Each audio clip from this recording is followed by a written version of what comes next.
Okay, so I'll start with this one, and we'll see what they can do with the two others. Thank you very much for being here. I'm very, very lucky to be here and to have prepared this panel with two persons that went through incredible experiences just this year. It's all fresh, it's all new. Two persons, both companies had very strong DNA, a strong purpose. They had a unique proposition, and I think that when you leave here, you'll understand why we say that. And they were also both bought by worldwide giant companies, Microsoft and Airbnb. So here is Mohamed. Hi, Mohamed. Currently head of Maluuba product, Microsoft. Mohamed went to the University of Waterloo with the two founders of Maluuba. He joined the team 1 year after they incorporated in 2011, so he joined the team in 2012. And Maluuba's purpose is to teach machine to think and communicate like human. That goes through very complex algorithms. Maybe I'll talk a little bit about that a bit later. Maluuba was acquired by Microsoft in January 2017. I'm also with Carlo. Hi, Carlo. Hello. Currently CFO at La Presse. Carlo was Vice President Finance of Luxury Retreat. When I say CFO for Carlo, it doesn't mean an old-fashioned CFO. It means a new style CFO involved in strategy, marketing, communication, HR, and maybe more. PI, business intelligence. So he was really the right arm of the president. Luxury Retreat, unique proposition, strong DNA, is to create authentic travel experiences around the world. So they make you feel like a local. Luxury Retreat was acquired by Airbnb in February 2017. So welcome to this trip through the exit door. The first thing we will go through is how do you plan the exit, or have they planned the exit? And I'll ask my first question to Mohamed. Back in 2012, when you joined Maluuba, were they and were you discussing already the exit? Yeah. Can you hear me? Okay. Is it good? Awesome. So, our co-founder and CEO Sam is also here in the audience, so I'll have to be careful with what I say as well. So it's an interesting question. Did we think that we wanted to sell the company? No. Sam actually sold me on the premise of building $1 billion company, and it was. And to give you some context, and Stephanie just mentioned this, we all came out of the University of Waterloo. We were all students there, and the notion of what $1 billion company means isn't something that you understand as a student. It's something that's like a cool goal that you would focus towards. So we were really, really excited about that goal, but we were also extremely naive about it. So I don't know if it made sense. If I look back, would I think the same way? Would I love to start another $1 billion company? Absolutely. But the context here is that you should always think about what the exit means from the get-go. That doesn't mean that when you start looking at selling a company, that's something that you do in 24 hours, or you should pursue selling your company. But as part of building a company, as part of raising investment, as part of working with shareholders, motivating your team to work with you, there has to be an exit plan, whether it's an IPO or an acquisition or whatever it may be. We never thought about that. We sold every single person, but let's build $1 billion company out of Canada. Let's be one of the biggest and greatest. And that makes sense, and that energy is important, but it has to be balanced with some sensibility, so that you can actually do something great. And I think you went through some rounds of financing with VCs, and then it ended up by a sell. Yeah, that's correct. So we did go through, to give you some context, we raised multiple rounds of funding throughout the process. I just joined around the time when we first raised our first round of funding, which was $2 million from Samsung Ventures. right before the exit, we were about to raise a pretty significant, large amount of funding. And that's sort of a bit of the context of the conversation when we were discussing this panel. It's very, very important that even if you look at pursuing an acquisition, you should be in a position to, let's say it doesn't go well, or you decide that it doesn't make sense, or the other party decides that it doesn't make sense, you have a plan where you work in parallel, that you're going to push towards. So it wasn't up until the point where we were going to raise our next round of funding that we decided, okay, now is a time where it makes sense to truly pursue a serious acquisition in that context. And I just want to mention one point. I think earlier today, Carol was talking about the difficulty of raising a Series A investment after seed. In my experience, in our experience, acquisition is actually much, much more difficult in that context. Sorry, I don't know if that's a good thing to say or not. Sure. And you, Giancarlo, what was the trigger event that made you decide to go down that path? Sure. So we weren't looking to sell the company, but to Mohamed's point, we kind of understood, at least at a strategic level, what a potential buyer could be looking for. And the reason why we did that is to understand what KPIs to start driving. So that on the side, what happened is in 2016, the industry, especially the hotel industry, started feeling a pinch from the vacation rental industry. So luxury retreats, we have 4,000 homes and over 1,000 destinations.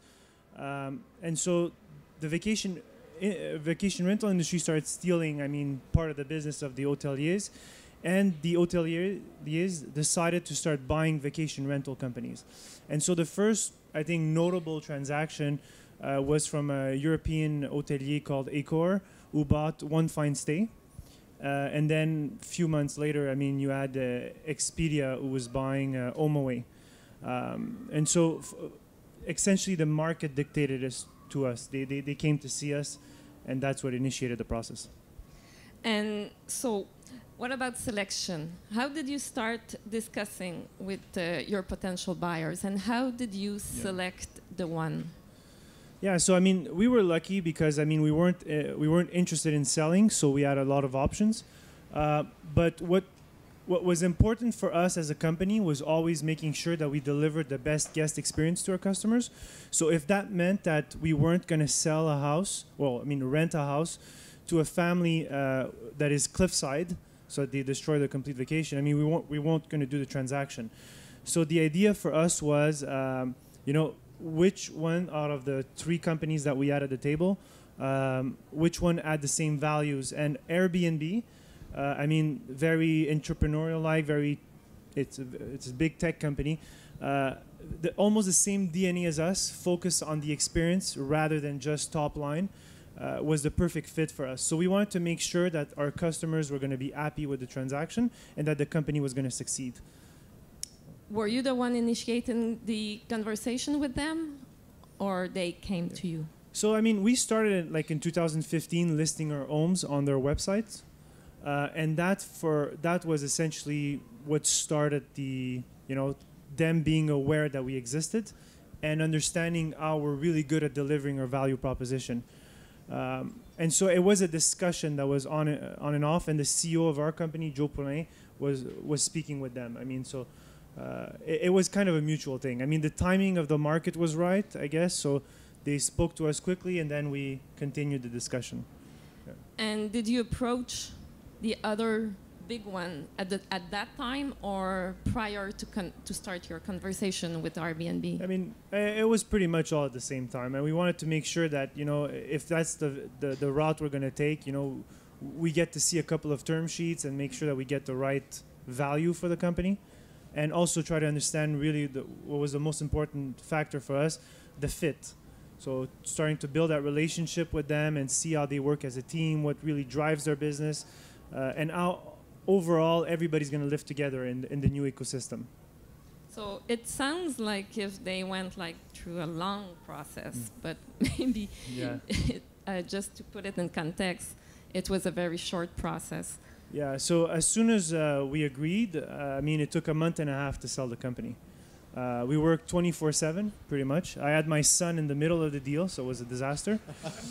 But and it was basically working 16-hour days. What was key for us in closing so quickly is making sure we brought great people to the table. And so our folks, you know, from our lawyers, PricewaterhouseCoopers, were accountants as well. So you need to make sure you have the right people who understand the industry very well and be able to kind of control the message of what you're giving to your buyer. So you don't want to be too limited, but I mean at the same time you want to be smart about it. And so that was key for us, you know, making sure communication was done properly. And Mohamed, I think communication was the basis also for you and your relation with Microsoft. So how did you start that conversation with them? So also just to set the stage, like closing an acquisition in a month and a half for a $300 million like company is no simple thing by any means. I think that's absolutely ridiculous. We were just talking about it like downstairs, and when I heard that, I was shocked. It wasn't that quick with us by any means. So it's interesting because the excitement was there and the energy was there, but the amount of work that we had to go through to sort of finish it from end to end is actually like a long process. But going back to your question, a bunch of people have actually asked me this, you know, post-acquisition and even before, hey, I'm really, really excited about getting my company acquired by, you know, large company X or large company Y. And it doesn't happen overnight. And it's very, very similar to the whole investment process. And this is something that we learned the hard way. It's not like a 24-hour process where we wake up one day and we're like, oh, I'm going to decide to get acquired. No, you have to build and foster these relationships over time. So for example, it was over a year ago when we first started our conversations with Microsoft. Our head of engineering met the CVP of Microsoft Ventures, where he showed him some of the work that we were doing. So to give you some context, this wasn't like, hey, we want to sell to Microsoft, let's go find Peggy Johnson, who leads their M&A deals. It started off as a discussion with Microsoft Ventures, looking at potential collaboration opportunities, and then going from there. As we built relationships, our CEO got the chance to sort of meet more people. Eventually, he met Satya. They got more and more excited about the vision and DNA of what it is that we're trying to do. Again, we weren't going to them and saying, look, we want to sell our company to you. And we weren't on that line by any means. We were moving with our own vision in terms of what we want to do, what we want to solve, how we're going to become a billion-dollar company. They got really, really excited by that. And we showed that with results. And over time, when it made sense, we got to the point of starting the conversation. But this isn't like I'd like to get acquired, click on this link, and you put in an application. It's not like that by any means. You have to build and foster these relationships over time. And Mohamed, what would have happened if the deal would not have closed? Yeah. So this wasn't our first experience through this whole acquisition process. We've actually been through that before, and we've actually have been burnt by this in the past, and we've learned a lot from that experience. I think everything that we've learned from Maluuba has been through doing things and probably doing them the wrong way. But that's sort of a big part of learning how to do things correctly. When we were at the point where we started thinking about maybe it makes sense to go to an acquisition, we were completely running on parallel tracks. So that's one side of it. The other side was raising our next round of funding. So we were about to raise a $50 million round before this whole conversation happened. And to be honest, I mean, Microsoft's an incredibly wonderful partner. They're going to help us, achieve our vision. They're currently doing that with us right now. But if it didn't happen, we still were on the same track of building, a billion-dollar company, which is what a lot of us were working for. So we had basically the opportunity where we didn't basically hedge all our bets on one single situation. And if you do that, that's terrible, because to give you some context, if you don't know this, when you get into an acquisition, at least in the serious stages, that takes a lot of focus, a lot of effort to push through end to end. So when you're gonna get there, just know and be ready for all sorts of situations. And one thing that we've also always learned, it's not done until it's done. No matter how many meetings you go through and how amazing they go, and every person you meet, keep in mind, these are large organizations, and there's so much selling, and beyond getting excited, there's the part of how the integration will work. Yeah, it's a lot of work. So you went through a lot of challenges. Giancarlo, you made me laugh a lot when we prepared about the challenges. Maybe you can speak to the audience. What are the lessons learned and what you would have done differently? A little bit. Thank you very much. Yeah. So I think that when you're in your company, you're always looking forward. You're seeing how you could accelerate the business. Who do you have to hire? And you're really patching fires left and right. And I mean, we're lucky to have good partners again. But you know, sometimes like you want to make sure that certain compliance stuff is nice and tidy. You know, financial reporting is nice and clean as well. And so those were areas where, I mean, we were good, but you could see how a deal could break if those are not maintained properly. So I think in retrospect, I think that's an area where, you know, like we probably should have put even more, you know, like padding in that area, especially when you're dealing with international business. For us, it was, at the end, everything was flawless. It was good because we did the bare minimum, I guess, if we want to put it that way. So everything was in compliance. But I'm just saying, like, it's an area where you need to be careful, you know. So don't always just look in the forward-looking. I mean, you still got to understand, like, what are the little compliance stuff that you need to respect. And what about the due diligence process? Yeah, I mean, on that side, you know, we did everything ourselves with, you know, some few key members out of New York City. One of our board members had his CFO that also helped us out. You know, probably having a team there is probably not a bad thing to be able to scale it a bit more, because we were really by ourselves. It probably make for, you know, a more enjoyable experience, because I had, I mean, super lows to incredible highs, like thinking I'm a god, you know, this is incredible, wow, I love it. And back to being super low, you know. So there's a lot of like, it is a dramatizing experience in my opinion, but at the end it's a fun experience. But yeah. So you said you did control the information you were giving a lot. Yeah. How do you do that? So it's a question of really thinking of what am I trying to communicate here, and you want to communicate the right and truthful story, right? So, and sometimes we tend to want to over-explain things or provide too much information that is not really material or not really relevant to prove your point. So you need to be able to, you know, like let's say the acquirer would send you a list of 5,000 items. I mean, you don't need to answer 5,000 items. You just really handpick the ones that are necessary to prove the point. I wish we spoke to you before we did ours. Yeah, but it's also a negotiation thing. You know, you got to be able to negotiate it as well. And we had really smart people with us, and that were able to, like our Joe, our CEO as well, was able to say no to this or yes to something else. So, I mean, you got to be smart about it. So it's not just do whatever they want you to do, you know.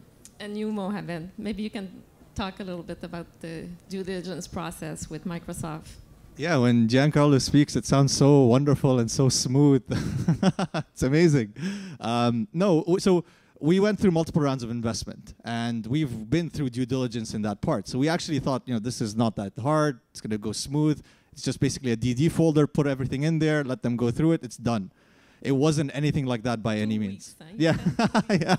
We thought it'll be done in a couple of weeks. No, it's very, very interesting because, again, when you're being acquired, they're taking everything you've done from day zero of when the company was founded, from 2011, in our case, up until the last possible date.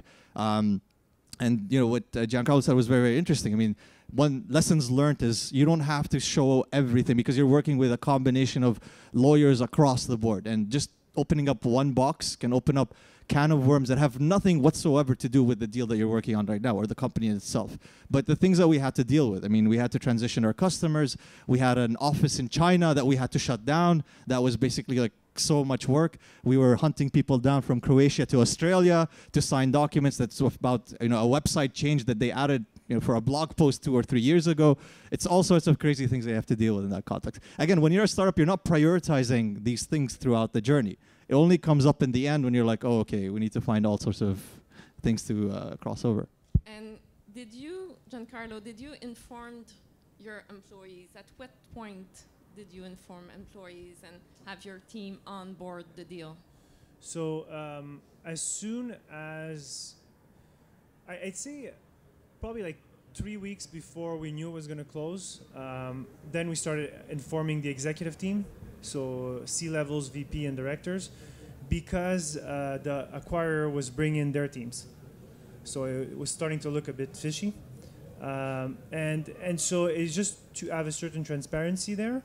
And Joe wrote a beautiful message to the team, you know, informing them of, you know, potential equity raise coming up, something like that. And then as soon as we kind of knew it was going to close, then we took out the bells and whistles to introduce Airbnb to the family. And it really was beautiful the way it was organized. And their CEO also flew in, Brian, and I mean everybody loved it. They felt like part of the team. Nice. Mohamed, what about operations now? You were an entrepreneur and you're now in a large corporation in Microsoft. So how can you keep your flexibility to be agile in the market and in what you do? Yeah, I mean, it's only been a few months. Probably my answer would change month to month as we go forward. But so one of the things that we pushed really, really hard, Sam is laughing, it's funny. One of the things that we pushed really, really hard for is to maintain our independent brand. I mean, when you join a large ship, by nature, the first thing that they want to do is basically bring you all into their current process, their current brand, merge you as much as possible into what they do. We wanted to take what's good of Microsoft, but maintain what's also good about Maluuba. And that's also a challenge because it's hard for a large organization to get that. It's really about figuring out the new rhythm. And the second thing is, again, like people think of an acquisition as an endpoint. It's not an endpoint by any means. It's basically the next chapter for us as we move forward. I mean, we're basically, to a certain extent, doing similar things that we would have done if we were to raise our new round of investment. In this case, it became Microsoft buying out the company. So do you find you're all agile as you were, or do you still have to go through all the process of authorization to do things? So there are some things that are easier and there are some things that are harder. So for example, we can get more involved in the community and there's more funds to put into that. But sometimes there are things that you have to go through in terms of multiple approvals and legalities.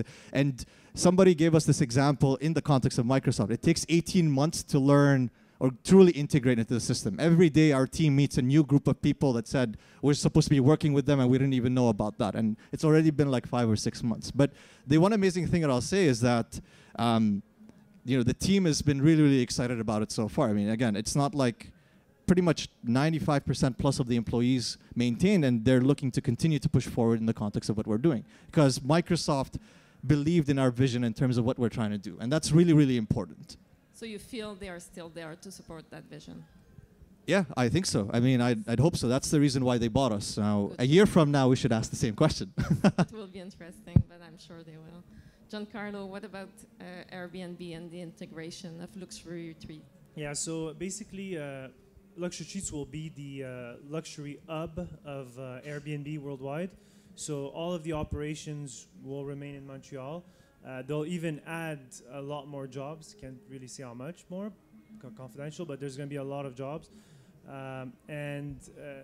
Basically, Joe, the CEO of the company, is running all of the luxury of Airbnb. So it's just to give you a sense of it's not going to be a full integration. I mean, we're going to have our own distinct luxury operations going on. And you yourself, you're now at La Presse. Yes, I'm at La Presse. It's an emblème in Montreal. Yeah. La Presse is a very strong trademark. You're an entrepreneur, you have the spirit, and you're now in the context of a large corporation with employees that are that have a syndicat. Yes. Yeah, so I mean, definitely a challenge there in terms of, I saw an opportunity. I think the media world is about to change. It has to survive because of a democracy. And La Presse did a good numeric shift. They're fully digital.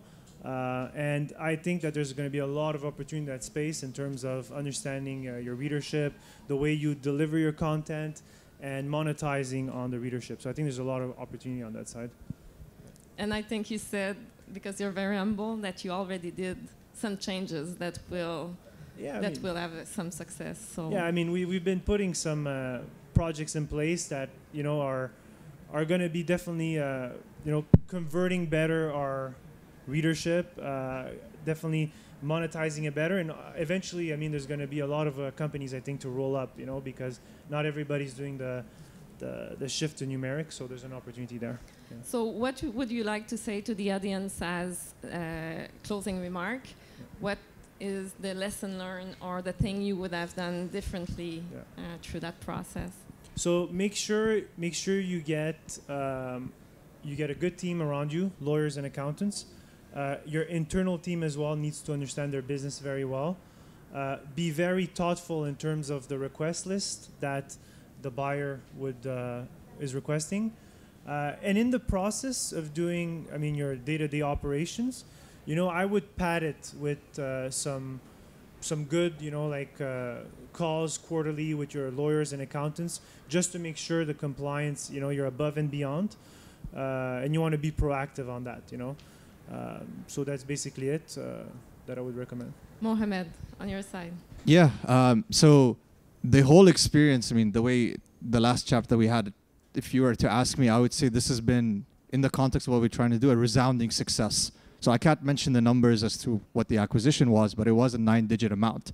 And, you know, out of the process, we generated a few millionaires, you know, in terms of the people that have donated or dedicated so much effort into building this company. So I'm very, very proud about that. But more than being proud, this whole experience for me and the founders and everybody else has been a truly humbling experience. I mean, people only see the successful aspect and people hear about the great news, but rarely do you actually see all the difficulties and challenges that you go through as you build out a company from beginning to end.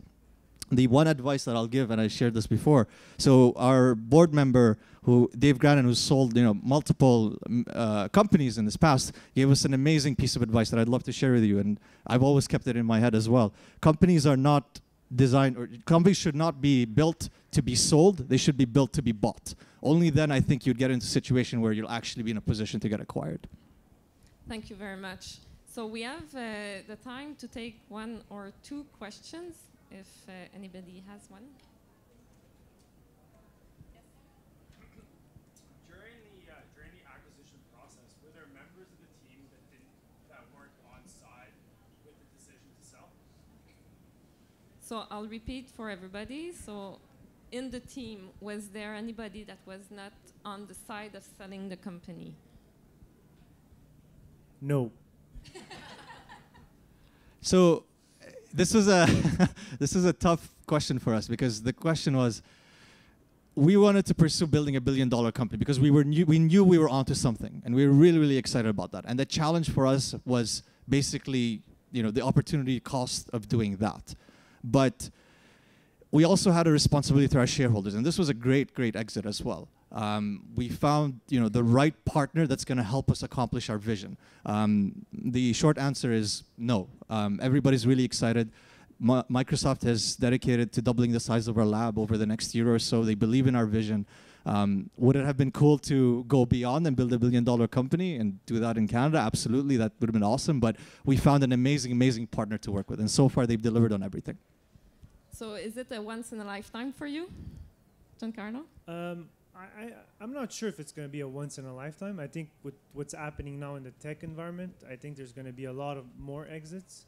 But I don't think you should just focus on the exit. Just focus on building a good business, you know, that solves a problem or makes people's life better, and then it's going to come. Yeah.